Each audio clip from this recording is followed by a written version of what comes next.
কদিন ধরেই খুব ইচ্ছা করছিল মহাদেবের দর্শন করতে। জানি না তিনি হয়তো দর্শন দেওয়ার জন্য ডাকছিলেন। তাই কোথায় যাই ভাবতে ভাবতে প্ল্যান করে হঠাৎ ভোরবেলাতে বেরিয়ে পড়লাম বৈদ্যনাথ ধামের উদ্দেশ্যে, বাবাধাম দেওঘর। আজকে 6 এপ্রিল বেরিয়ে পড়লাম ভোর 5:30টায়। আমার বাড়ি থেকে প্রায় 150 কিলোমিটার দূরে দেওঘর। কোনোদিন যাইনি, ফার্স্ট টাইম গুগল ম্যাপের ভরসাতে বেরিয়ে পড়লাম আমি আর আমার ওয়াইফ মহাদেবের দর্শন করতে, মহাদেবের টানে। চলুন আজকে আমাদের সাথে একটু বৈদ্যনাথ ধাম দর্শন করে আসবেন।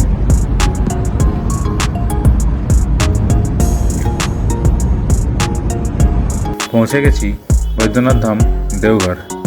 এটা হচ্ছে নগর নিগম authorised parking, free of cost. এখানে গাড়ি রেখে আমরা মন্দিরের উদ্দেশ্যে বেরিয়ে পড়লাম। পাশেই এক বিশাল জলাশয়, এখানেই মানুষজন স্নান করে পুজো দিতে যাচ্ছেন।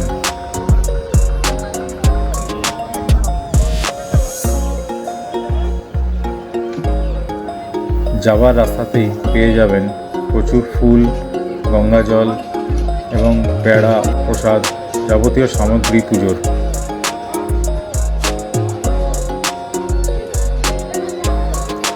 ইভেন এসব সামগ্রী আপনি যদি নিতে ভুলেও গেছেন, মন্দিরের ভেতরে, মন্দির চত্বরেও আপনি ফুল, গঙ্গা জল এবং নানা ধরনের পুজোর সামগ্রী পেয়ে যাবেন। এটি হচ্ছে সিংহদ্বার, যেখান দিয়ে মেন এন্ট্রেন্স বাবাধাম মন্দিরের। এই মন্দিরে ঢোকার সময় আপনি দু ধরনের লাইন দিতে পারেন। একটি হচ্ছে নর্মাল লাইন, আর একটা হচ্ছে ভিআইপি লাইন। ভিআইপি লাইনের কুপন ঠিক সিংহদ্বারের অপোজিট সাইডেই তাদের কার্যালয় থেকে পেয়ে যাবেন। নর্মাল সময়ে এই ভিআইপি কুপনের দাম থাকে 250 টাকা এবং শ্রাবণ মাসে এই কুপনের দাম হয়ে যায় 500 টাকা পার হেড। এই হচ্ছে কার্যালয়, যেখান থেকে আপনারা কুপন সংগ্রহ করতে পারেন নর্মাল সময়ে 250 টাকার বিনিময়ে।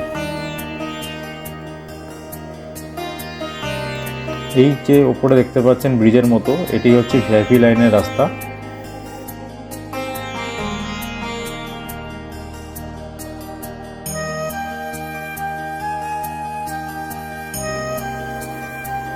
এই সময় ভিড় কম আছে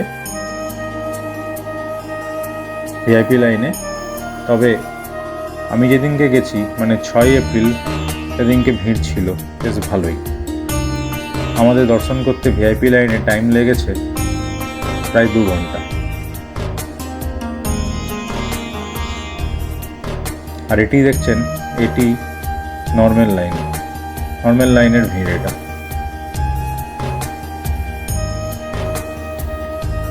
এটা হচ্ছে ভিআইপি লাইনের এন্ট্রি গেট। কলকাতা মেট্রো বা নানা ধরনের মেট্রোর মতো এখানে কুপনটি এন্ট্রি করালেই গেট ওপেন হয়ে যায় এবং এখান থেকে আপনারা ঢুকতে পারবেন ভিআইপি লাইনে লাইন দেওয়ার জন্য।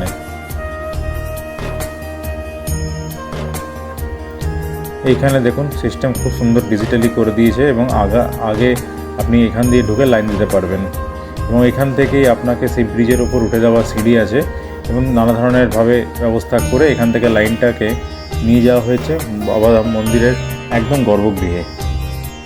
আসুন আমরা এবার আস্তে আস্তে এগোই ভিআইপি লাইন ধরে।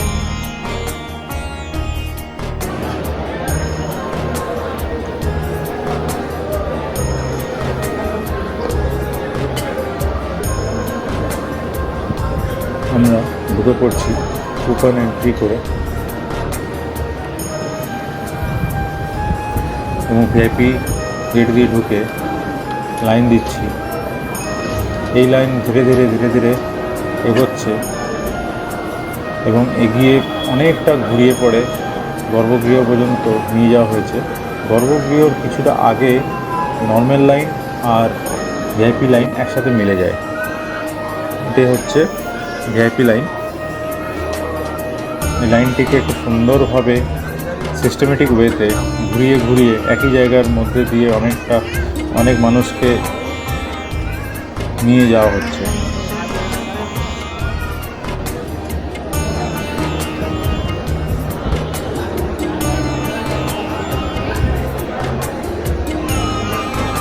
এই 8টা রো আছে যেখানে মানুষকে ভাগ করে দেওয়া হয়েছে।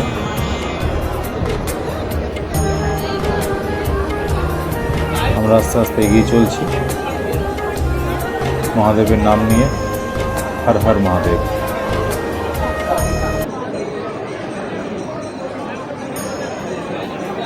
এবার আমরা সিঁড়ি দিয়ে উঠছি, সেই যে ব্রিজ দেখিয়েছিলাম ব্রিজের মতো সেখানে উঠে যাব এবার আমরা।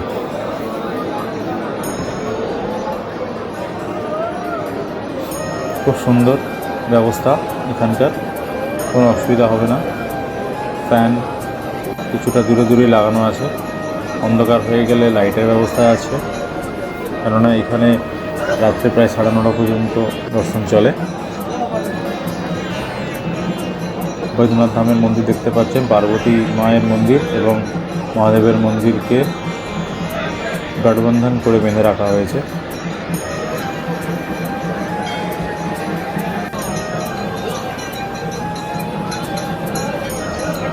লাইন ধীরে ধীরে এগোচ্ছে, আমরাও এগিয়ে চলছি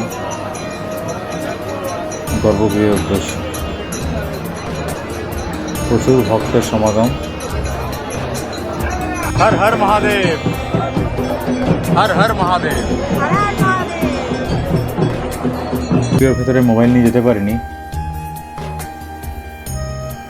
আমরা বেরিয়ে পড়লাম মন্দির থেকে। এবং এটি হচ্ছে রাতের দৃশ্য, সন্ধ্যেবেলায় দেখুন কি সুন্দর এখানে ব্যবস্থাপনা। একই মানুষজনের ভিড়, একইভাবে এগিয়ে চলেছে ভক্তদের ভিড়। সন্ধ্যেবেলায় আপনারা এখানে উপস্থিত হয়ে আরতি দেখতে পারেন এবং মহাদেবের আশীর্বাদও নিতে পারেন। বড় স্ক্রিনে গর্ভগৃহর ভিডিও দেখতে পাচ্ছেন, লাইভ পুজো চলছে।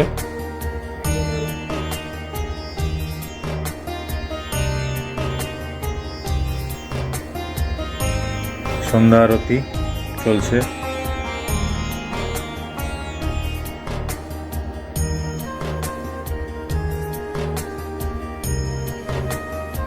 দেখুন সন্ধ্যাবেলায় দর্শনের ভিড়।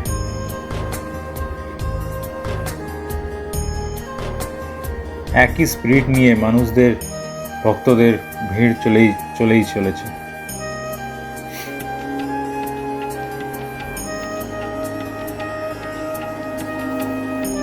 এই হচ্ছে বাবা বৈদ্যনাথ ধামের গর্ভগৃহ। দেখুন এখানে পুজো চলছে, আপনারা দর্শন করুন এবং আশীর্বাদ নিন মহাদেবের। এক পরম সৌভাগ্য এই গর্ভগৃহ থেকে আপনি আপনার আশীর্বাদ নিয়ে আসতে পারেন।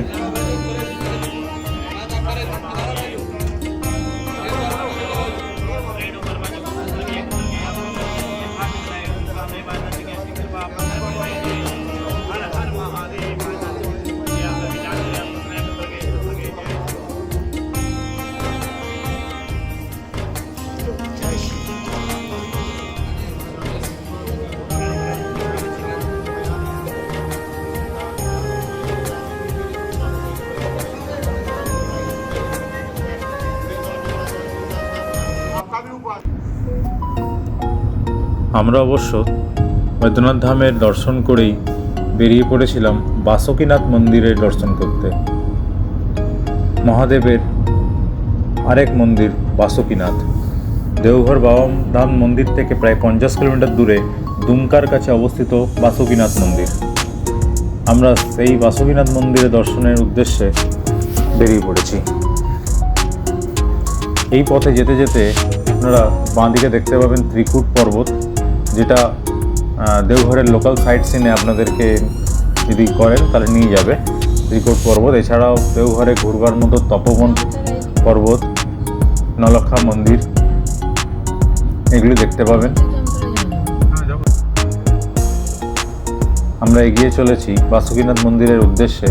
বাঁদিকে যে পাহাড়টি দেখতে পাচ্ছেন এটাই হচ্ছে ত্রিকূট পর্বত।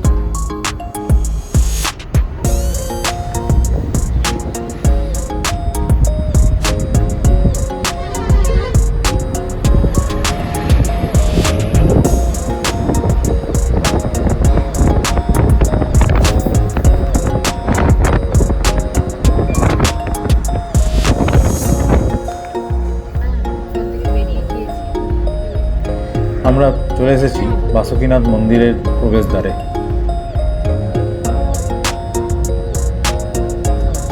একটু এগিয়ে যেতেই আমরা পেয়ে গেলাম বাসুকীনাথ মন্দিরের দর্শন।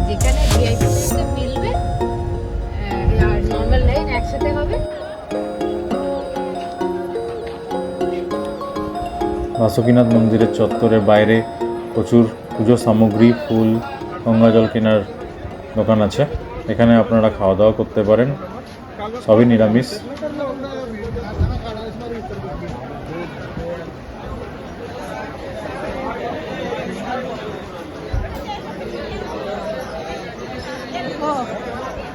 আমরা এবার ঢুকছি বাসুকীনাথ মন্দিরের মেন গেট দিয়ে। তার আগে এখানে আপনারা জুতো স্ট্যান্ডে জুতো রেখে দেবেন, 10 টাকা করে এক জোড়া জুতো রাখার দাম। এই হচ্ছে মন্দিরের মেন গেট, যেখানে ঢোকার আগে ফুল এবং গঙ্গা জল নিতে পারেন।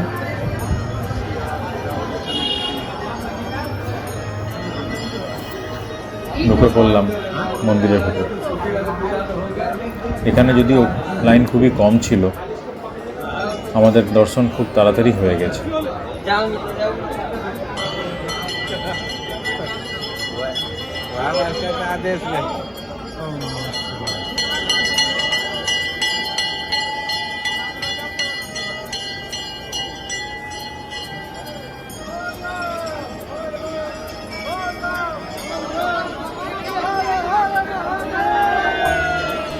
এটি হচ্ছে লাইন,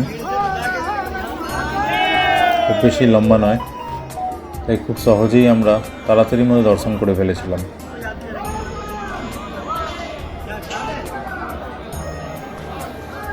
মহাদেবের মন্দিরে গেলে একটা আলাদাই পজিটিভ ভাইব পাওয়া যায়। হর হর মহাদেব।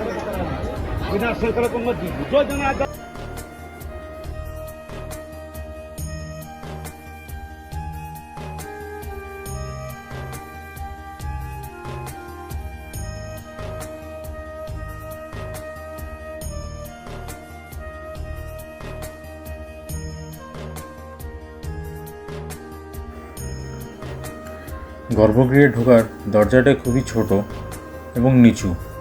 যখন আপনারা ঢুকবেন একটু সাবধানে ঢুকবেন। আজকে তুলনামূলকভাবে ভিড় খুবই কম আছে।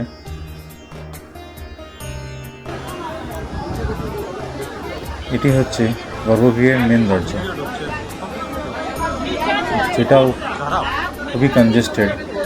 মাথা একটু বাঁচিয়ে ঢুকবেন আপনারা দর্শন করবার সময়। ঢুকে পড়েছি ভেতরে, প্রচুর ভিড়, তার মধ্যে থেকেই দর্শন, বাবার আশীর্বাদ নেওয়া। কোনো রকমের ফুল আর জল ঢেলে গঙ্গা জল দিয়ে বাবার আশীর্বাদ নিয়ে নিলাম।